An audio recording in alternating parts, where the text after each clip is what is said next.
Have you ever felt time slowing you down, only to realize it's calling you to wake up? As the years deepen, the body quiets, the world softens, and something sacred stirs within a whisper from your soul, patient and waiting. Society tells us to fight aging, to cling to youth and hustle. But what if the slowing of our steps is not a loss, but a gift?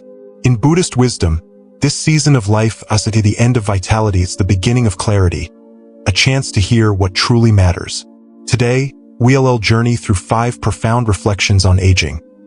The wisdom in fatigue, the shift from doing to being, the return of forgotten feelings, the sacred voice of the body, and the gentle power of letting go. Each story, from a retired mailman finding peace and stillness to a mother rediscovering herself in quiet mornings, reveals how aging opens a deeper, richer inner world. So, if you've ever felt the ache of time or wondered what your heart is trying to say, stay with me. Let us uncover the beauty of slowing down and the truths waiting in the silence. Your soul has been waiting for this moment. Let us listen together. 1. Wisdom in fatigue, a Buddhist reflection on aging. Why does exhaustion sometimes feel like it is carrying a message we've ignored for years? It is not just the weight in your limbs after a long day or the ache in your bones as the years pile up. It is something deeper, quieter, almost sacred. In the tender slowing of the body, there is a whisper, a call from the soul that has been waiting patiently for us to pause and listen. Drawing from Buddhist wisdom and the lived experiences of those who've walked this path, let us explore how the fatigue of aging isn't a sign of weakness, but a profound invitation to awaken, to rest intentionally, and to uncover a hidden energy that stirs not in the body but in the heart. In our fast-paced world, we're conditioned to see tiredness as an enemy. We reach for coffee, push through to-do lists, or tell ourselves it is just getting old. But what if this heaviness is more than physical? What if it is the soul's gentle nudge, asking for a moment of our undivided attention? In Buddhist philosophy, fatigue isn't always something to fix or fight. Sometimes, it is a sacred signal, a quiet voice saying, "You've done enough. Now, listen." This perspective shifts how we view rest, not as laziness or surrender, but as a spiritual practice, a compassionate act of turning inward. The Buddha himself taught that intentional rest is a gateway to wisdom, a way to create space for the soul to speak when the noise of life finally softens. I think of Mr. Allen, a retired mailman whose story resonates deeply. For nearly 4 decades, he walked his routes through rain and shine, his identity tied to his endurance. When retirement came, the sudden stillness was jarring. He couldn't get out of bed, not from illness, but from a disorienting loss of purpose. "I didn't know who I was without the route," he shared at a retreat. At first, that tiredness terrified him. He tried to fill the void, to stay busy, but the exhaustion persisted, heavy and unrelenting. Then, something shifted. He stopped resisting. He began to sit with the silence, to breathe through it, to let it be. In that surrender, he found what he called a different kind of energy. It wasn't the strength of his legs that returned, but a warmth in his heart, a clarity that felt like coming home to himself after years of rushing past. This is the gift hidden in fatigue. When the body slows, it creates space in the calendar, in the quiet of early mornings, in the long afternoons where the world doesn't demand your hustle. In that stillness, if we're brave enough not to drown it out with distractions, something stirs. Old memories surface, questions we buried resurface, and parts of ourselves we set aside to survive begin to speak. It is not always comfortable. Sometimes, it is an ache for a dream we let go or a regret we've carried silently. But in Buddhist thought, this is where awakening begins, not in pushing harder, but in listening softer. The soul, so often drowned out by the clamor of youth and ambition, finally finds its voice when the body grants it room. I've seen this in countless faces, people who, like Mr. Allen, initially feared their slowing pace only to discover it was a doorway. One woman, nearing 70, told me her tiredness felt like betrayal until she began treating her rest as a ritual. She'd sit with a cup of tea, no phone, no plans, just her breath and the warmth of the mug. "I started hearing myself again," she said, her eyes bright with wonder. That is the power of honoring fatigue with grace, not guilt. It's not about giving up. It is about giving in to what is true. The Buddhist wisdom reminds us that suffering often comes from resisting what is. When we fight tiredness, we fight reality. But when we embrace it, we open to a deeper understanding and energy that doesn't run on adrenaline but on presence. So, if your body is asking you to slow down today, don't dismiss it. Don't medicate it away or shame yourself for not keeping up. Pause, breathe, listen. That exhaustion might be more than a signal to rest. It might be the soul's invitation to awaken. It is whispering of memories to revisit, truths to uncover, and a peace that has been waiting for you all along. In this sacred stillness, you not fading, you ripening. And the energy you find here, in the quiet of your heart, is the kind that carries you not just through days, but through a life fully lived. What is your tiredness trying to tell you today? From doing to being, a Buddhist reflection on aging. What happens when the world stops asking you to do and you left wondering who you are without the hustle? In a culture obsessed with productivity, where every task completed feels like a badge of worth, aging can feel like a quiet betrayal. The calendar empties, the steps slow, and the silence that follows isn't always golden. It is unsettling. But what if this shift isn't a loss, but an invitation? Drawing from Buddhist wisdom and the tender stories of those who've embraced this change, let us explore how aging moves us from doing to being, revealing that our true value lies not in what we accomplish, but in the presence and compassion we cultivate within. Society wires us to equate worth with action. From childhood report cards to career milestones, we're taught that doing, producing, achieving, checking boxes defines us. We wear titles like armor, carry to-do lists like lifelines, believing motion equals meaning.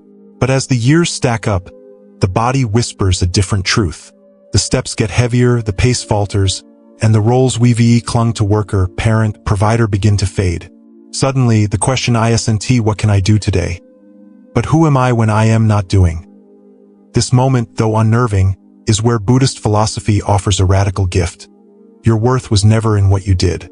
It's in who you are beneath the rush, in the quiet being that has waited patiently through decades of noise.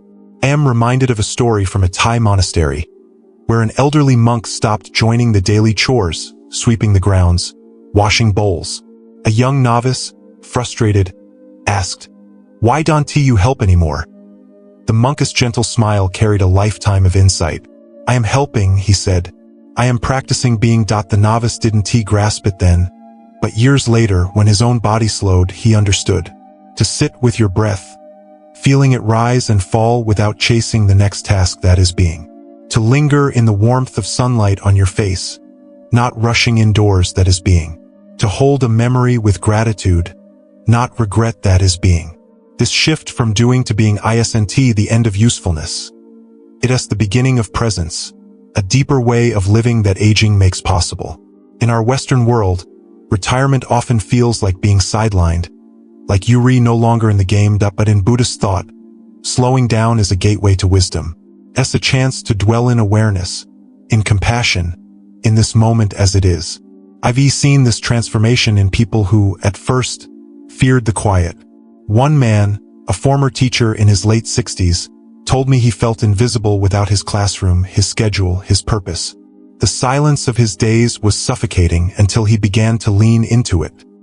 He started sitting by his window each morning, noticing the way light moved across the trees, the rhythm of his own breath. "I'm not doing much," he said, "but I am here, really here, for the first time in years. That is the gift of being. It's not about achieving but awakening." The Buddha didn't call us to conquer to-do lists. He called us to wake up. Awakening doesn't happen when we're sprinting from task to task. It blooms in stillness, when we're quiet enough to hear the soul's soft voice. Aging, with its slower rhythms, hands us this opportunity. It asks us to stop measuring our days by what we produce and start asking, what is this moment asking of me? Maybe it is to listen to a bird outside your window, to feel the weight of a cup in your hand, to let a long-buried emotion rise and pass. These aren't small things, they're sacred acts of presence that connect us to ourselves and the world in ways busyness never could. So, if you find yourself moving slower with fewer tasks to fill your hours, don't despair. Yuri not becoming less Yuri, being invited to become more. More present, more attuned, more whole. The doing may fade, but the being deepens, carrying a compassion and clarity that only stillness reveals. What would it feel like to let go of the need to prove yourself and simply be? In this quiet, you might find not just peace, but a purpose that has been waiting all along.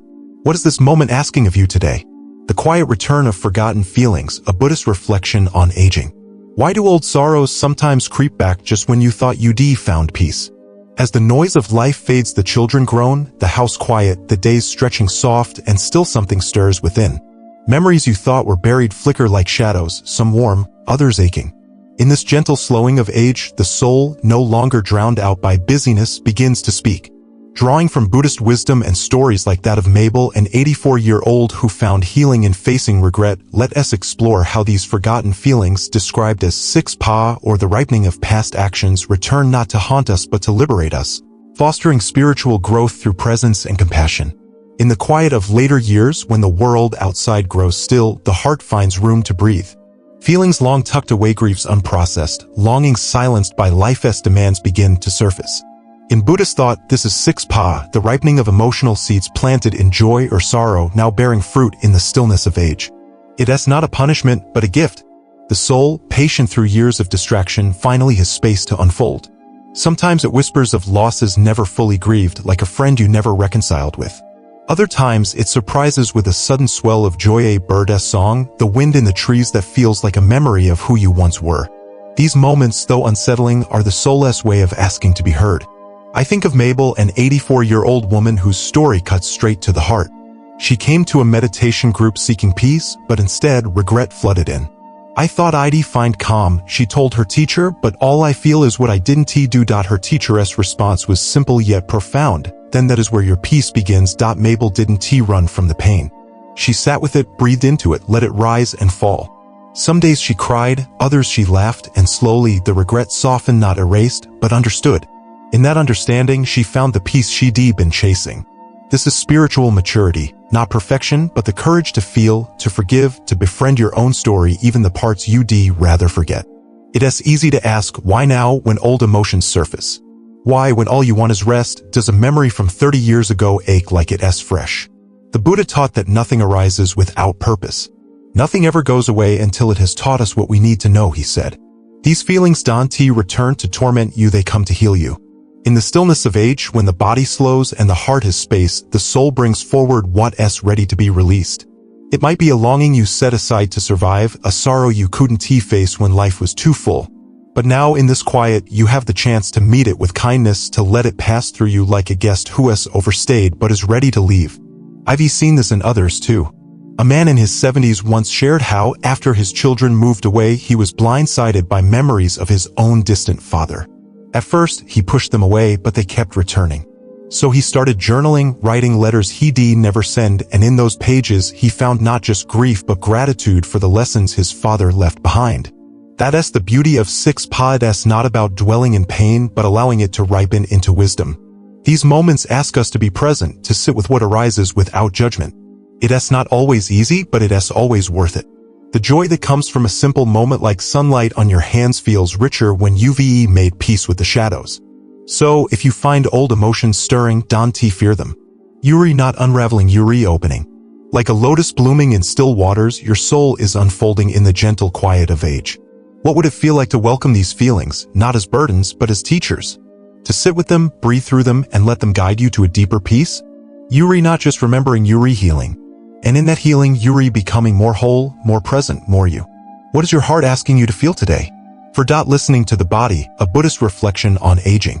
What if the aches in your body aren't just complaints, but quiet invitations to truly live? As we age, the body slows, knees creak, breath shortens, and tasks once effortless now demand patience. It is easy to feel betrayed, to mourn the strength we've lost. But what if the slowing isn't a failure, but a sacred call? In Buddhist wisdom, the body is a holy vessel, speaking through fatigue and pain, guiding us toward awakening. Through stories like Richard S., a 76-year-old who found presence in walking meditation after a stroke, let us explore how mindful listening to the body, rooted in Kayagata Sati, mindfulness of the body, transforms aging into a path of profound awareness and compassion. For much of our lives, we treat the body like a machine, pushing it through long hours, ignoring its whispers of exhaustion, silencing pain with a quick fix or a forced smile. We command it, often without kindness, expecting it to obey. But as we age, the dynamic shifts. The body doesn't respond as swiftly. It tires faster, stiffens unexpectedly, forgets names mid-sentence. For many, this feels like a personal affront. "I used to do this so easily," we mutter, frustration simmering. Yet, in Buddhist tradition, the body I senti, separate from the soul, it as a sacred site of awareness, always honest, always present. Unlike the mind, which wanders to the past or races to the future, the body lives only in the now, speaking through every ache, every breath, not to complain but to communicate. The Buddha taught Kayagata Sati, mindfulness of the body, as a gateway to awakening. When the body speaks through a twinge in the back, a need for restedness, inviting us to listen with reverence, not annoyance. I think of Richard, a 76-year-old former engineer whose story resonates deeply. After a minor stroke, he saw his body's decline as a problem to solve, each new limitation a flaw to fix. But then he began practicing walking meditation, moving slowly, barefoot in his garden. At first, it frustrated him. He wanted to move faster, to be efficient. But as he softened, each step became more than mechanics. It was a prayer, a moment of sacred presence. "Now when I walk," he said, "I'm not going anywhere. I am just arriving in this moment, in this body." That shift changed everything. This is the gift of listening to the body. An ache in your knees becomes a reminder to pause. Shortness of breath urges you to slow, to feel each inhale as a gift too often taken for granted. The need to rest, I senti, laziness, it as wisdom. In Buddhist philosophy, suffering arises when we resist what is, when we argue with reality. This shouldn't be happening, we think, railing against the body's changes. But when we listen not as critics but as friends, we practice acceptance, not as resignation but as deep understanding. Every slow stretch, every conscious breath, every moment of rest becomes a ritual, turning the ordinary into the sacred, aging into a path of awakening. I've seen this transformation in others. A woman in her late 60s once shared how she resented her body's new limits until she began treating her morning stretches as meditation. Each movement, however small, was a chance to feel alive, to be present. "It's like my body's teaching me patience," she said, her voice soft with wonder. That's the power of Kayagata Sati. It invites us to meet the body where it is, not where we wish it was. It's not just about avoiding stress or injury, it's about creating space for compassion, for ourselves and others. When we honor the body's signals, we honor the truth of this moment, and that truth is always a teacher. So, if your body is speaking today through fatigue, pain, or a quiet need for rest, turn away. Listen with gratitude. That ache, that pause, might be guiding you to a deeper life. What would it feel like to treat your body not as a failing machine, but as a wise companion? To let its slowing be a doorway to presence? Yuri, not just aging, Yuri, awakening. The body that slows you down is the same one teaching you to truly live. What is your body whispering to you today? 5. Letting go is liberation, a Buddhist reflection on aging. What do you become when the roles you've carried for decades slip away? As the years deepen, aging asks us to release the identities we've clung to: parent, worker, doer, leaving a quiet that can feel like loss. But what if letting go I senti about fading, but about finding what's real? In Buddhist wisdom, this surrender is a step inward, a return to essence. Through stories like Maria's, an 80-year-old mother who discovered new meaning after a fall forced her to slow, let us explore how letting go creates space for peace and clarity, transforming aging into a gentle liberation of the heart. We spend our lives building roles, reputations, routines that define us. We hold tight to being the provider, the caretaker, the one who keeps things together. Society tells us these are what make us valuable. But as time shifts, so do these anchors. Children grow and need us less. Bodies slow, limiting what we can do. The world moves on and our place in it feels less certain. This can sting, like we being erased, like we losing ourselves. Yet Buddhism offers a tender truth: letting go I senti, it defeated as a homecoming. The Buddha taught that clinging to youth, to roles, to control fuels suffering. When we release what we've outgrown, we become less, we become clear, distilled to what's timeless within us. I think of Maria, a mother of 5 whose life was a whirlwind of doing. Her hands were always busy cooking, organizing, caring for grandchildren, leading prayer circles. She thrived on it, her identity woven into serving others. But at 80, a fall changed everything. Suddenly, she needed help, her days marked by stillness instead of motion. "I didn't know who I was if I wasn't doing something for someone," she confessed. The silence was heavy, almost unbearable at first. But then she began to lean into it. She started journaling, lighting a candle each morning, sitting with her tea, and writing memories, prayers, wisdom she'd never had time to reflect on. "I thought I was becoming less," she said, her smile radiant, "but I am becoming more, just inwardly. That's the power of letting go. It doesn't empty us, it frees us." In Buddhist practice, there is a meditation called anatta, the contemplation of not-self. It is not about losing who you are, but seeing that your essence isn't tied to roles or achievements. You are more than the titles you've worn, deeper than the tasks you've checked off. Aging invites this truth forward. When we stop clinging to who we were, we create space for who we are, present, whole, connected to something eternal. Maria's story shows this beautifully. Her journaling wasn't about filling time, it was about meeting herself. Her candlelit mornings weren't idle, they were sacred moments where she distilled her life into meaning. Letting go didn't mean she stopped caring, it meant she stopped carrying what wasn't hers to hold forever. I've seen this in others too. A man in his 70s, once a driven executive, felt aimless after retirement. The quiet scared him until he began walking daily, not to get somewhere, but to feel the ground beneath him. "I am not proving anything anymore," he said, "and it's the freest I've ever been. That's what letting go offers, not absence, but presence. It is allowing others to take their turn, releasing the need to be indispensable, and finding peace in simply being." The Buddhist wisdom reminds us that what we truly are doesn't fade with time. It shines brighter when we stop grasping. So, if you're feeling the weight of roles slipping away, don't fight it. Welcome it. Let go, not to give up, but to make room for peace, for truth, for the soul that has been waiting to rise. What would it feel like to release the need to prove yourself and trust that you are enough, just as you are? Yuri not disappearing, Yuri ripening, becoming essential in a new way. Maria found her clarity in the quiet. What might you find? In this gentle surrender, Yuri not losing yourself, Yuri finding the freedom to be. What are you ready to let go of today? As we come to the end of this journey, I hope you feel it too, the quiet power of aging, not as a closing chapter, but as an unfolding of your truest self. We've explored how tiredness can be a teacher, how stillness invites presence, how old emotions return to heal, how the body speaks wisdom, and how letting go sets us free. In every ache, every pause, every memory, there is a call to awaken, to be fully here, fully you. Yuri not fading, Yuri ripening, more essential now than ever, not for what you do, but for who you are. So, let me ask, what is your soul whispering today? Is it an old dream ready to bloom? A sorrow asking for peace? A truth Yuri finally ready to name? Take a moment, maybe with a cup of tea, maybe in the morning light, and listen. Your heart knows the way. If these reflections touched you even just a little, I invite you to subscribe to this channel. Quiet Wisdom is here for moments like this, for souls like yours ready to live these later years with fierce, gentle clarity. Join us, share this journey, and let us walk this path of awakening together. What will you hear when you pause today?